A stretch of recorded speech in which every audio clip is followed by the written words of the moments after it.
আসসালামু আলাইকুম। বিসমিল্লাহির রহমানির রহিম। শ্রম আইন নিয়ে আলোচনা করার জন্য আরো একটি পর্ব নিয়ে আপনাদের মাঝে উপস্থিত হলাম। আমি হোসাইন আহমেদ আকাশ, সাধারণ সম্পাদক, বাংলাদেশ প্রগতিশীল নির্মাণ শ্রমিক ফেডারেশন। আশা করি সকলে ভালো আছেন। দেশ ও প্রবাসে সকল সেক্টরের সকল শ্রমিকদেরকে জানাই সংগ্রামী শুভেচ্ছা ও আন্তরিক অভিনন্দন। সংগ্রামী সাথী ও বন্ধুগণ, আজ আমরা আলোচনা করব শ্রম আইনের ধারা 252 নিয়ে। বাংলাদেশ বিনিয়োগ কর্পোরেশন ইত্যাদি উপর অংশগ্রহণ তহবিলের ব্যবস্থাপনা অর্পণ। ট্রাস্টি বোর্ড সরকারের পূর্ব অনুমতিক্রমে বাংলাদেশ বিনিয়োগ কর্পোরেশন অথবা সোনালী ব্যাংকে উহার অংশগ্রহণ তহবিলের ব্যবস্থাপনা অর্পণ করিবার জন্য উহার সহিত চুক্তি করিতে পারিবে এবং এক্ষেত্রে চুক্তির শর্ত অনুযায়ী প্রদেয় কোনো অফিস কোম্পানি কর্তৃক পরিশোধযোগ্য হইবে।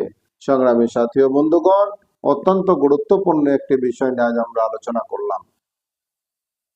আশা করি সকলেই বুঝতে পেরেছেন। এই অংশগ্রহণ তহবিলের অর্থ সরাসরি সোনালী ব্যাংকের মাধ্যমে লেনদেন করা যাবে।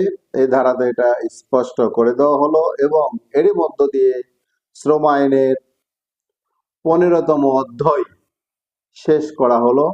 আগামীকাল থেকে ইনশাআল্লাহ শ্রম আইনের 16তম অধ্যায় থেকে আলোচনা করা হবে।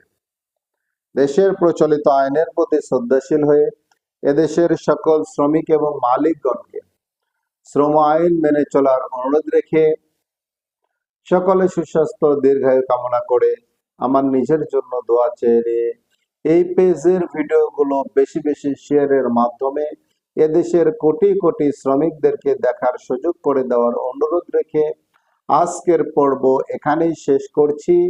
আসসালামু আলাইকুম। আল্লাহ হাফেজ।